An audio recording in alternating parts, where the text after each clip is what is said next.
Welcome back to Dum-Dums and Dragons, where improvisers who've never roleplayed before journey into the world of Dungeons and Dragons. I am the Grand Wizard Bukake, your host. Our heroes are escaping villains and taking the next steps on their quest. Butthole, Juniper, and Moonhammer killed some merpeople and found the Grand Wizard Bukake. Wait, that's me! While Quinny and Reginald are being hunted through the archive by Captain Planteer, who's also looking for a lawyer. What the fuck will happen now that I'm a part of the story? Find out next on Dum-Dums and Dragons. Reginald and Quinny, you are booking it into the library, the big law library, in search of a lawyer. You realize you have a rough sense of what you need. Unfortunately, Butthole was the one looking into contract law, so you don't actually have your completed pinwheel of successes with you currently. But regardless, it would seem that with the amount of complex systems you're going to be trying to undo, you're going to need some law help. So that's your primary goal here in the law library of the Administratum Archive. That said, you do know that Captain Planteer is actively seeking the similar thing to try and find a loophole that will allow him to remain married. Yeah, I was going to say, that's Reginald's secondary goal. His first goal is just to not die. Sure, you're out of immediate harm's way. This is just a classic, like, having just played through the medium that's pretty much only this. It's like, big spooky monster is stalking around. You guys got to get the shit and get out, ideally before it finds you.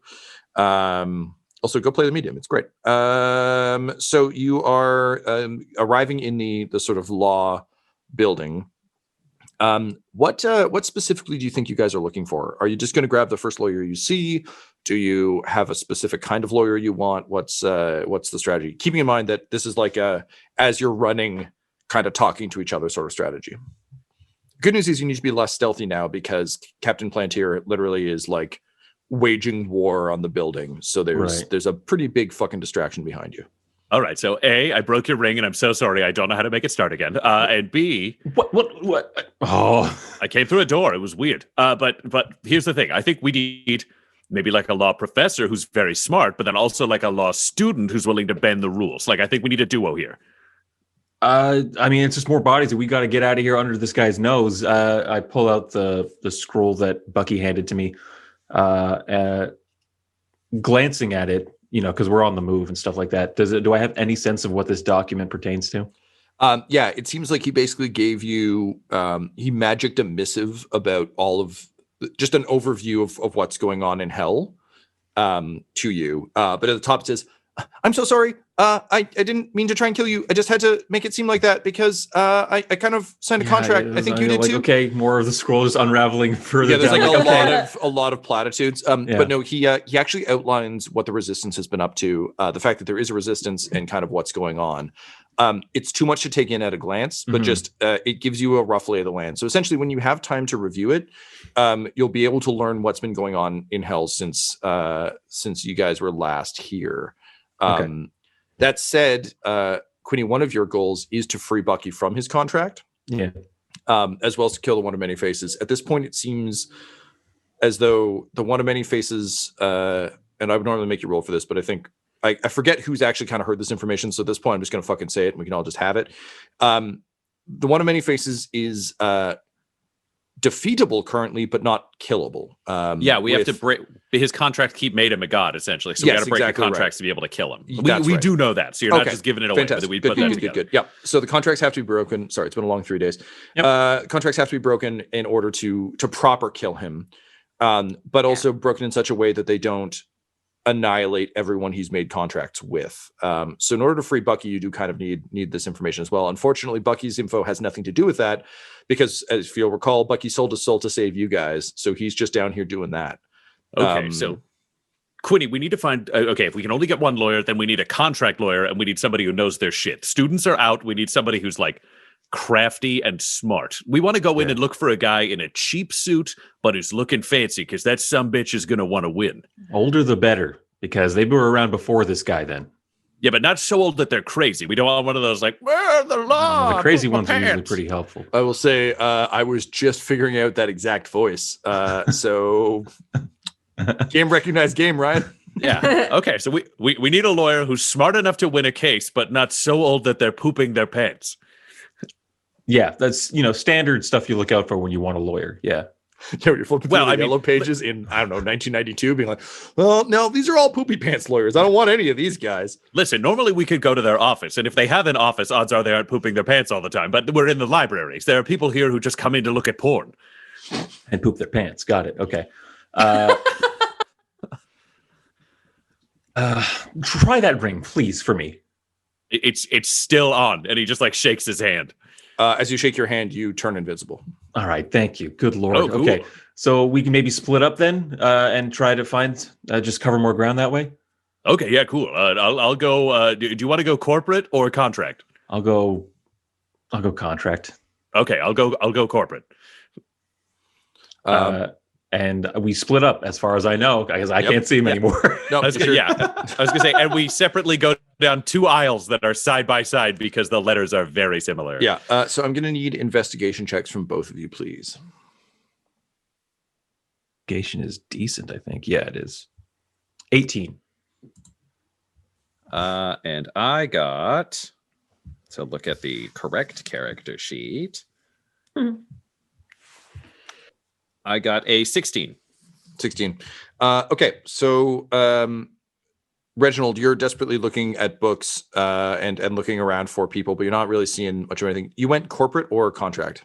I went corporate. Quinny went contract. Yeah, you're not seeing a whole lot. But Quinny, you're noticing that there are a number of books missing. And this library seems to be relatively untouched. As we've talked about, there's very few people kicking around hell for some reason. So it's very clear when there's these massive gaps, which leads you to think that there's probably someone nearby who has taken a bunch of these books. So you begin to kind of follow the trail, and you think you can hear kind of a shuffling in the distance. So you begin to follow that.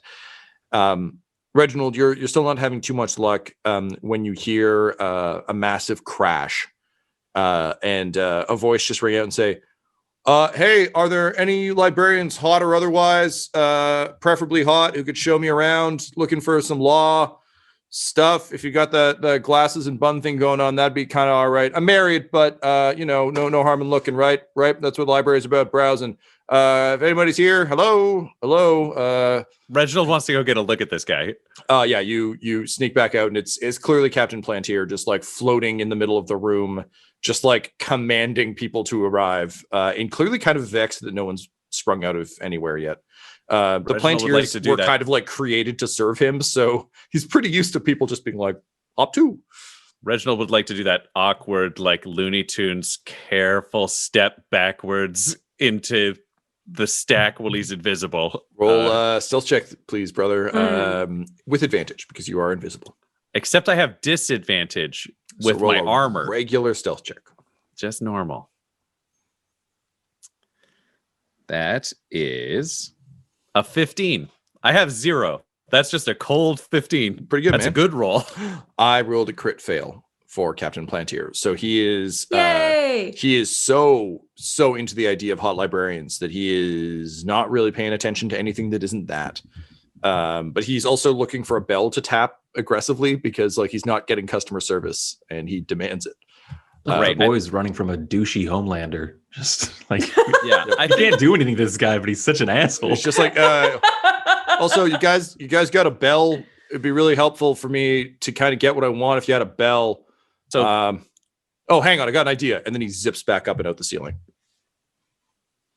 I think the empty contract, the empty corporate law section is not doing fuck all for my boy. So he's going to go head over to see if he can spot Quinny anywhere. Like he'll go look that way. Great. So you take off after Quinny. Behind you, you hear,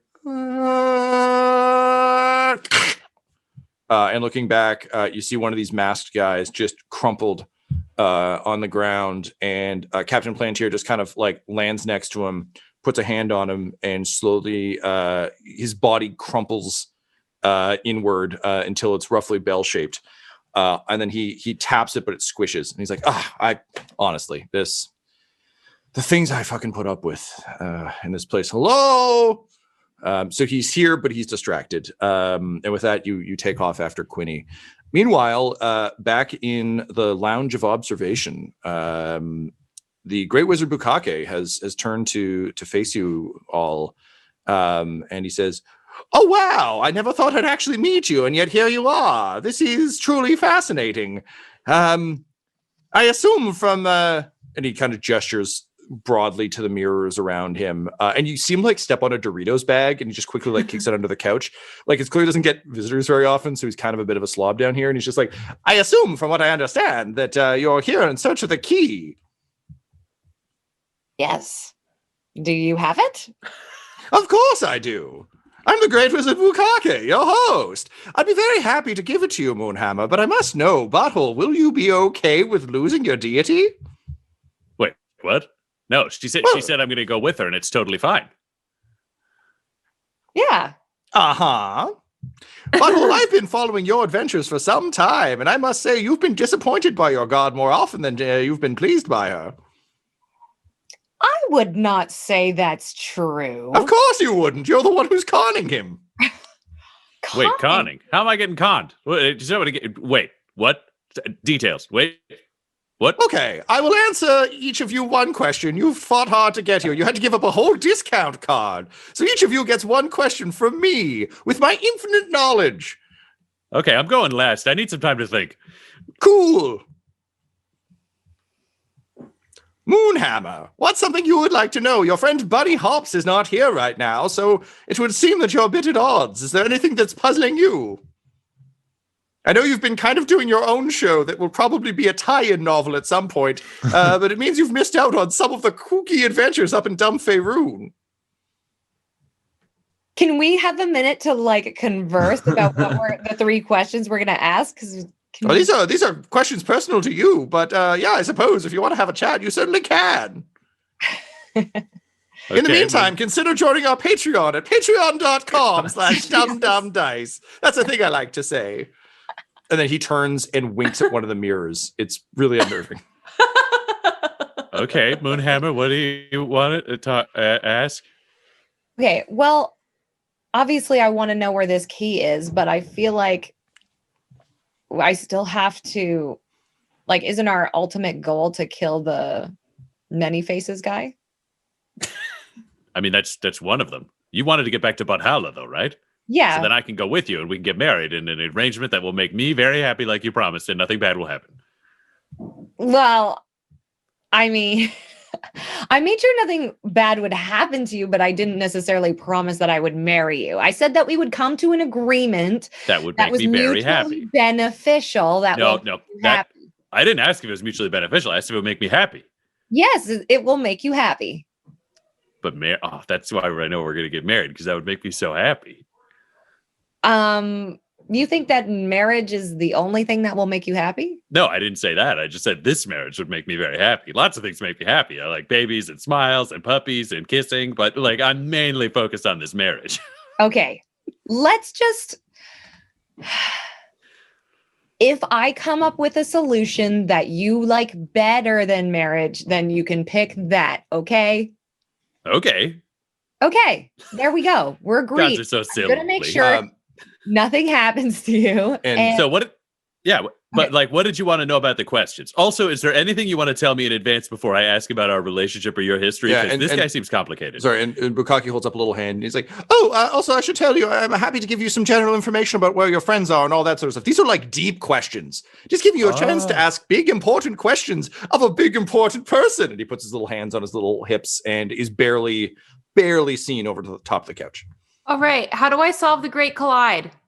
Good question. Oh, I'm so glad you asked. Tune in next time. I'm kidding. That's just a little bit of host humor for you. The Great Collide has been caused by in two major realms. It is both a spatial problem and a time-based problem.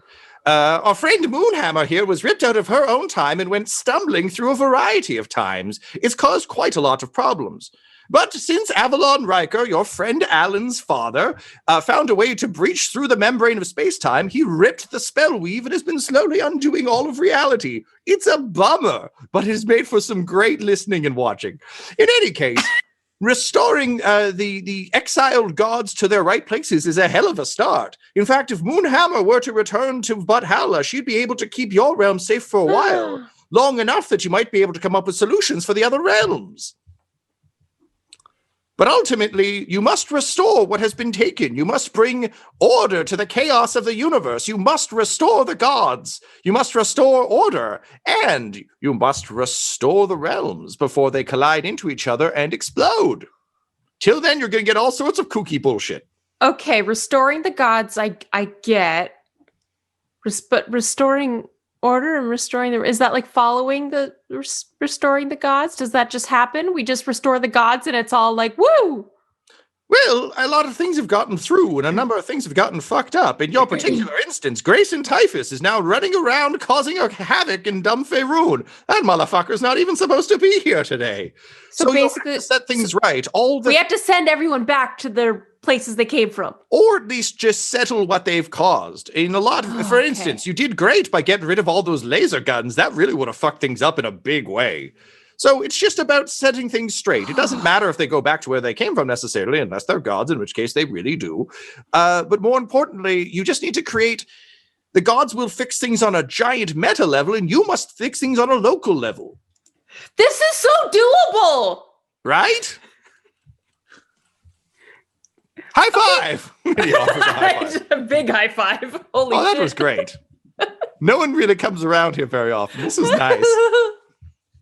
Okay, Juniper is like she is over the fucking moon. All right. Wait, you're over Moonhammer? She's right there. She's so cool, though. It's low-hanging fruit, but I still plucked it. Ryan and Alyssa, you each have one question, and then he will also answer just kind of general questions about things that you're dealing with right now.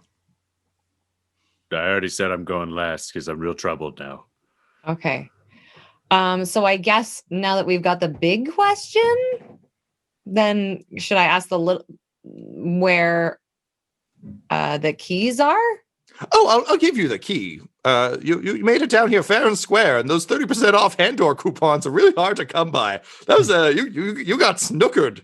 You got snookered. You're never going to get a cheap deal like that again. But no, Moonhammer, I've quite enjoyed your hijinks, and I very much appreciate that you stopped by for more. It means a lot to me that you get back to where you need to go. And I mean, you still have a lot to overcome, but in the meantime, I'm happy to give you the key. But first, I'll answer your questions. I'm desperately lonely. How do I get rid of Captain Planteer? An excellent question. For you particularly, you'll need to find a way to get in writing that your wedding is annulled. The unfortunate thing about being a dead god is you're kind of not fully gone. So you'll need to make sure you just really tighten that up with contracts so that motherfucker can't go around saying it no more. In terms of actually destroying him, I'm afraid you can't do that here. The best you can do is set him back, as you saw from cutting off Igneous Planteer's hand. By destroying the Planteers who summoned him, you will be able to defeat him. But now they've gone to ground, and it will be very difficult, particularly since Butthole has feelings for one of them.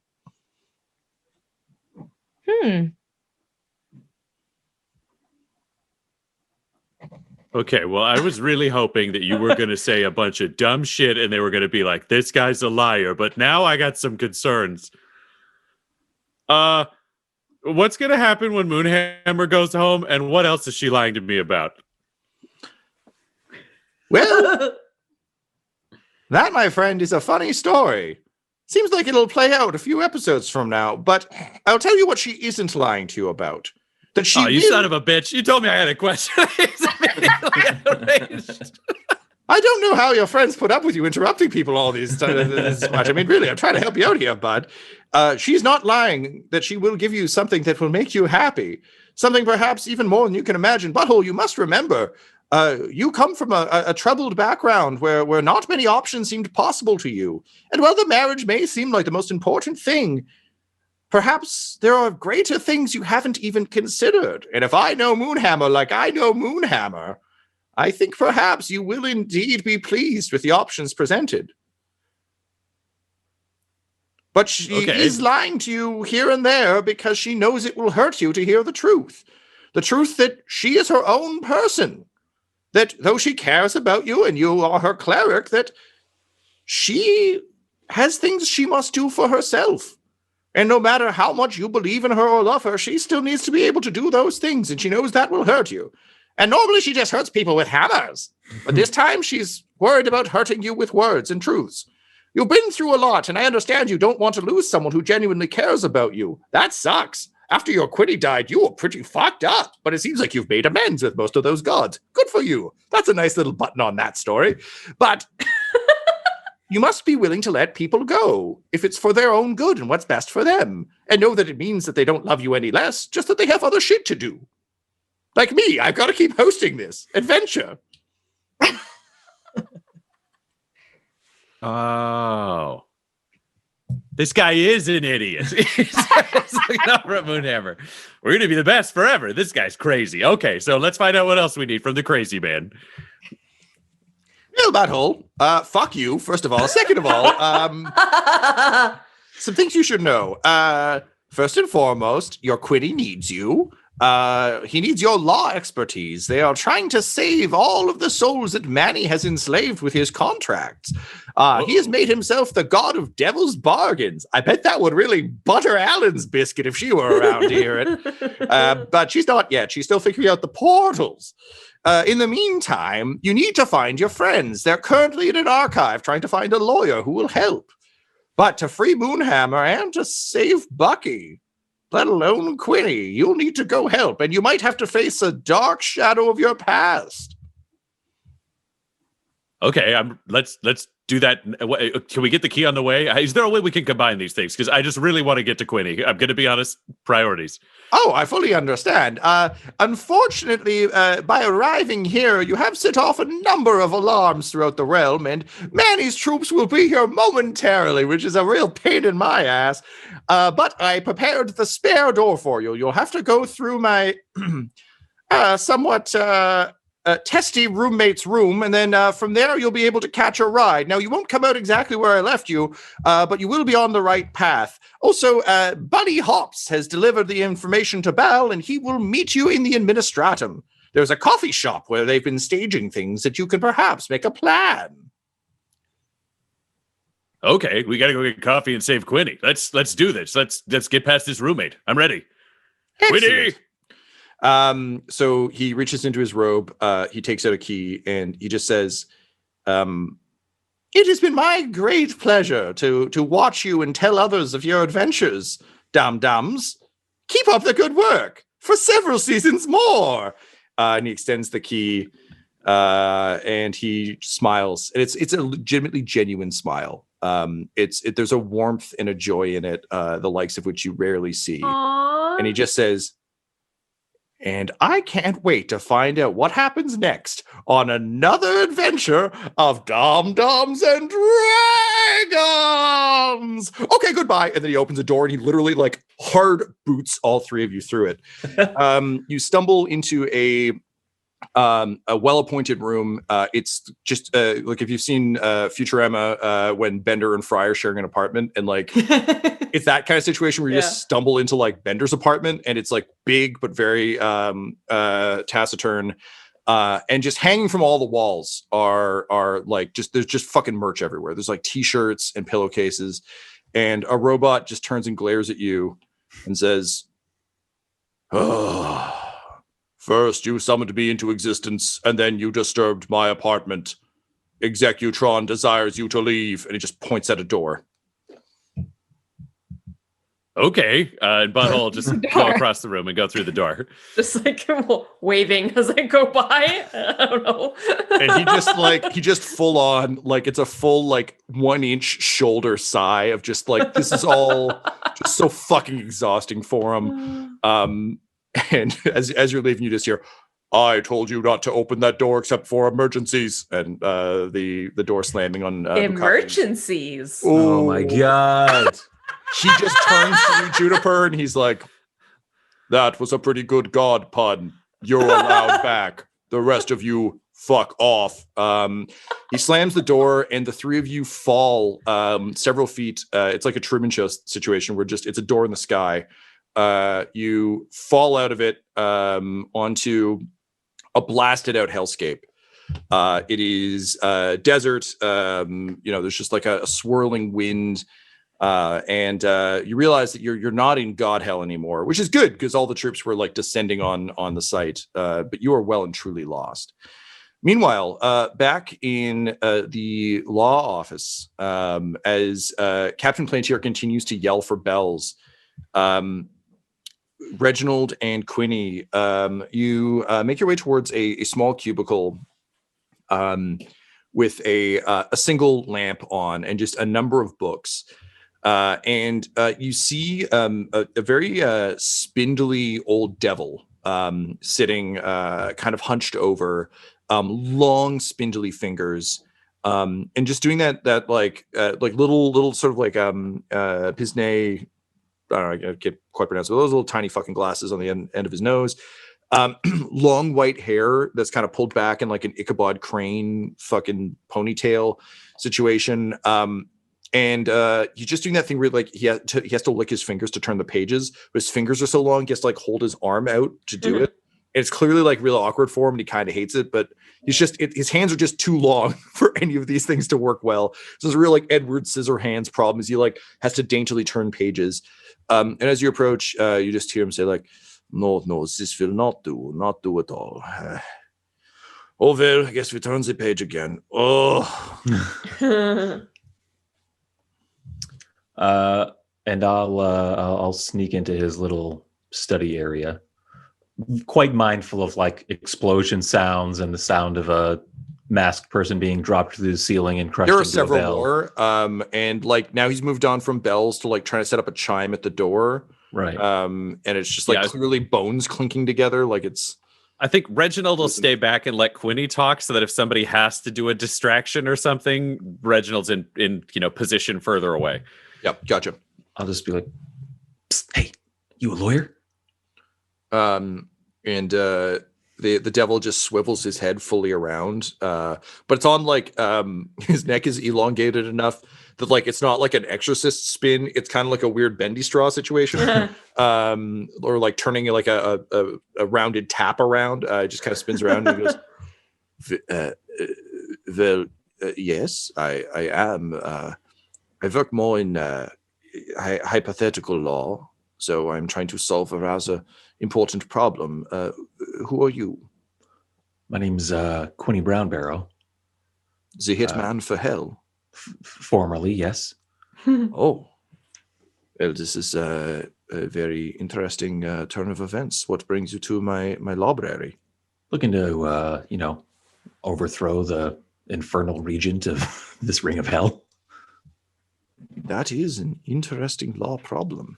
Yeah, I was wondering if you might be the kind of guy who could maybe look into some contract loopholes for us. Well, I am currently studying the use of the semicolon in contract law. It has been a study of several centuries for me. It is a puzzle worth solving, but the chance, and like a small, almost youthful grin begins to spread across his face. It's like, the chance to undo the god of contracts is very tempting, I must say, Mr. Brownbarrow. But tell me, what is in it for you? Righting some wrongs that I've made. It's just the right thing to do. And there's kind of a darker streak in me that just straight up wants to kill that guy. This I understand. I am a lawyer. Most people want to kill me. I think perhaps I could assist you, but I do require one thing as payment. Okay, what? Well, look, I'm not just going to do work for you for free. That is not how law or commerce look, my associate and I are also looking to get you out of here with your life intact. In case you hadn't noticed, there's a mad god tearing the place apart. Oh, is that what that is? That is what that is. Oh, okay. You know what? That's just good. I will just take that as payment. Perfect. Get and your then shit. We gotta go. Fully leaps into, like, he grabs his little briefcase and he leaps into your arms, like a little spindly baby, and he's just like, "Okay, well, I am scared now, so let's go. Save me." And then he like nuzzles into you a little bit. He's like, "Please save me." Oh, well, buddy. Okay. No. This is important. This is serious. Okay. And I come back out. It's just like you're carrying a scarecrow. Like, just this like tiny little guy carrying like a guy who's like 7 feet tall, but his bones are like bird bones. Like it's just this like spindly curled up bug. And I can't see Reginald, but I just whisper like, "Reginald, you here?" Oh yeah, I'm here. And he just takes the ring off and he's like, "Do you want to put this in the giant man? It feels like he's really going to hold back your stealth." Well, what about yours? Keep the ring on. We'll see what we can do with this. And he puts it back on and he's invisible. Great. At which point you hear, "Okay, you know what? I hate doing this. And if you're going to get library commission, you're not going to get it now. I'm going to go try and find it myself. I'm going to find it myself. Let's just see. Let's pick a random aisle. You really should label these a little bit better. So I'm going to roll a dice and we'll see which aisle he goes down. Ryan, roll me a d6, please. Library commission, really? God, He does not read. He does not. He's never been here before. He clearly only knows libraries from porn. Like, he has no clue what this place is actually for. I think he thinks he's in a hotel. 4? Okay. I rolled a 3. So he is going down the contract law aisle that you were previously in, Reginald. And he's like, "Oh, don't you have anything other than books in here? This sucks." And he punches the row of books to his left, which punches like a bunch of books onto the two of you. I'm going to need either a dexterity or constitution save as you try not to yelp as you get showered with books. I'll go Dex. He's not like looking at you. He just punches through the bookshelf. That's a, God, what is that? Plus 9. That's an 18 for Quinny. Yep. 8. All right. So, Reginald, a little bit. So this is a dumb analogy, but I think it works. Whenever I'm not wearing glasses, I'm wearing contacts. I kind of forget that I no longer have shields in front of my eyes. So the amount of times I've like just ignored like sticks or other things where I'm like, whatever. And then I'm like, "Oh, right. No protection." I think it's kind of the same thing for you. When you're invisible, you're kind of like, whatever. No one can possibly see me. So you just freeze and then you just get like a tome to the jaw. And it's just enough to make you make a noise. What noise? Yeah, I was gonna say, I think that happened to him enough when he was in like school as a kid, because I think Reginald was definitely bullied and hit with a lot of books that just instinctively he goes, "Hey, fuck you." And Captain Planteer stops. And a smile, like through the holes in the stacks, you can see like a smile spread across his face. And he's like, "So maybe you got some life in you after all, books." I need you guys to roll me a stealth check to see if you can get away fast enough. Mine is 30 again. Great. So Quinny's already gone. Yep. Mine is a 9, so I am here. Can I attempt to? You're carrying you're carrying your lawyer. Yeah, that's what I want to switch roles. I want to like, I'm carrying this lawyer. I see where this book gets like stopped midair and drops, and I hear, "Hey, fuck you," like out of midair. Yep. I just want to toss the lawyer to Reginald and be like, "Get out of here!" And I'm gonna run in the other direction and be like, "Hey, fuck you!" and just run through the stacks. Okay, Ryan, I need a dexterity save from you to determine whether you catch the lawyer, whose name is Ellardin Ian Trist. So he tosses you Ian Trist. I'm just going to use that instead of saying the lawyer over and over and over again. I got that is a 17. In the same way that when you were bullied as a child and got books thrown at you, you eventually learned that if you caught the books midair, the Horde dodgeball rules, which were of course played with the heads of people who had failed Glassstaff, In dodgeball, you learn the rules where if you catch a head, then one of the non-dead people on your team can come back in. So you got used to like catching the books and then hoping that would get the bully out, and it never really worked. But you got used to it. So when a spindly bag of limbs is thrown at you, you just catch it by instinct, and then you hear what Quinny says, and it all kind of clicks, and you take off running. Quinny, you hear Captain Planteer say, "No, fuck you, books. I don't care that I can't read you. You can go to hell." And a blast of water just comes like tearing through, and it's just like blasting pages out and like ripping through the shelves. I need a dex save, please.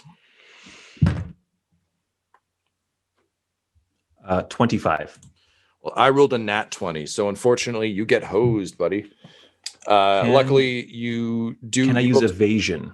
Oh yes, you absolutely can. It's a dex save. Yep. So that sounded like it was a fail, basically, right? I mean, it was a success, but you were going to take damage anyway because it was a critical. But yes, what were you going to suggest? Evasion converts failures into successes, and it also, when you take damage on a successful dodge, as you do with some DC dex saves, it negates the damage. Beautiful. Okay, so he's spraying through, and like, wouldn't you know it, books save the day again. The tomes and shelves are heavy enough that you kind of get sprayed by soggy pages, but his water cannon is, he's also like, he thinks it's the books, so he's just like blasting wildly all over, being like, "Ha, who's smart now, assholes?" So you get hit by a bit of it, it knocks you down, and kind of like if you've ever seen someone get hit by a water cannon on the news or anything, like you slide and smash into the wall. Like, it's unpleasant, but you don't take any damage, and you're able to get up and run. Yeah, I scramble to my feet, and I'm trying to hide again. Basically, keep this guy occupied for a beat so that Reginald can get some distance, and then I want to get out of here too. Reginald, are you trying to move stealthily or quickly? I kind of have to move quickly because I have a 7-foot-tall skeleton man I'm carrying. So me being invisible does not make him invisible. Yep. So fast. So athletics from you then, sir. That is a 24. Much better. So just like, sprinting through the library, you just see like this like scared, spindly lawyer demon, or devil rather, holding onto his briefcase, just like bouncing through the air like a sad baby. And Reginald, you're able to get clear. So you get him, and you get out. Quinny, you need to keep Captain Planteer distracted for one more round for that to work. Reginald, what do you say to, now that you realize you're holding someone, do you say anything to Ian Trist? No, I think he doesn't trust him not to talk. So I think he's actually got an invisible hand over the lawyer's mouth and just is carrying him out silently. That's great. So just like he's in, like, you're invisible, obviously. So it's just like there's impressions on the side of his face where like the fingers would be. Yeah, you're gonna see a thumb on one side and fingers on the other. Yeah, it's just like a tight mouth, like it's pushed against glass. You're like, yeah, that's what's happening. Great, love it. Quinny, you get up, shake the water off, and you realize, like, you can see Reginald booking it, and by Reginald, Ian Trist like bouncing towards the door. What do you do to distract Captain Planteer for one more round? I grab a book and I just whip it to the other end of the room to just make a sound. Okay, can you roll me a deception check? That is a good roll plus some good numbers. Deception. That is a dirty 30. Cool. I thought because I was a 19, so I was about to say a 20. That is all good. I rolled less than that. I get to add a lot, but not that much. So you hear him be like, "Get back here, you fucking tome of knowledge!" And he just goes like running off after it. And you see your opportunity. So you also make a break for the door. This seems somewhat superfluous, but could you roll me a stealth check?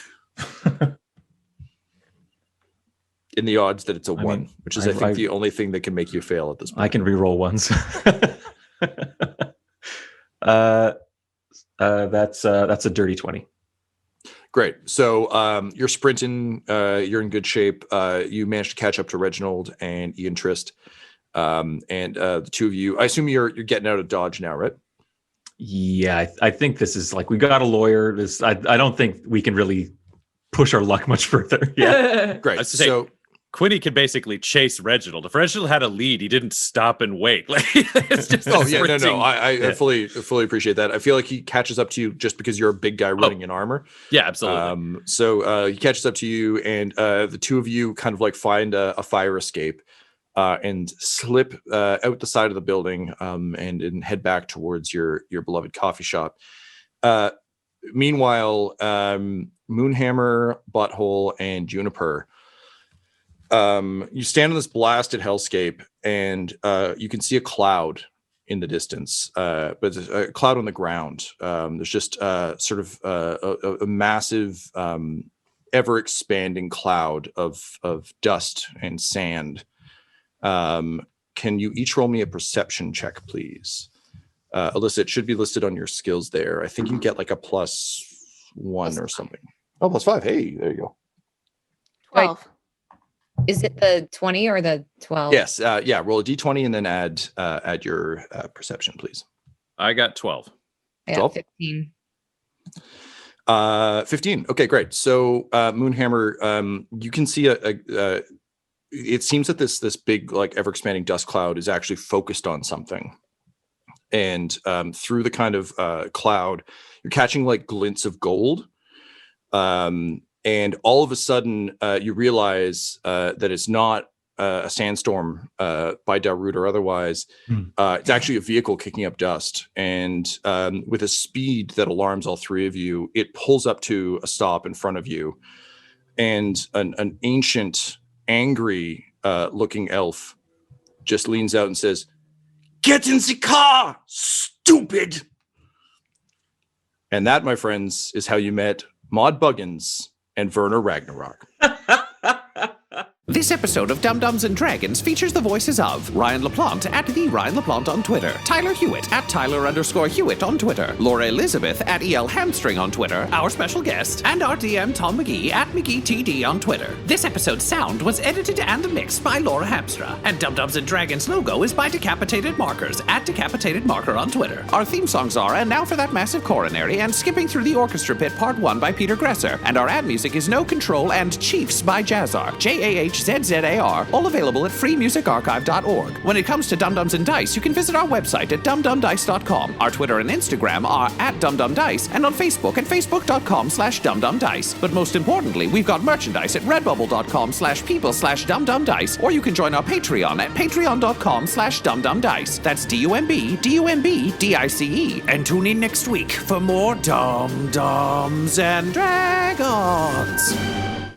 Dum Dums and Dice has to give a special thank you to the supreme beings of our Patreon at this time: Christian Menicola, Long, the Half-Blind Prophet, James Cuellar, Charles Grams, Christopher Little, Sue One, George Dolby, One True Artistry, Orion Birchfield, Lord of Bradovic, Noel Lewis, Scott Garland, Anthony Griffin, Chet Awesome Laser, Jordan Neesmith, Benjamin V, Gavin and Abby McDonald, Taryn Hefner, Cade Peters, Richard Cranium, Christian Mendez, Anna Zed, Eric Williams, Logan, Fire Unfriendly, Great Dane, Acrix, and Jill and Noel LaPlante. If you want your name to be added to this list, you can join our Patreon too at patreon.com/dumdumdice. Thanks to them, and a little bit of thanks to you.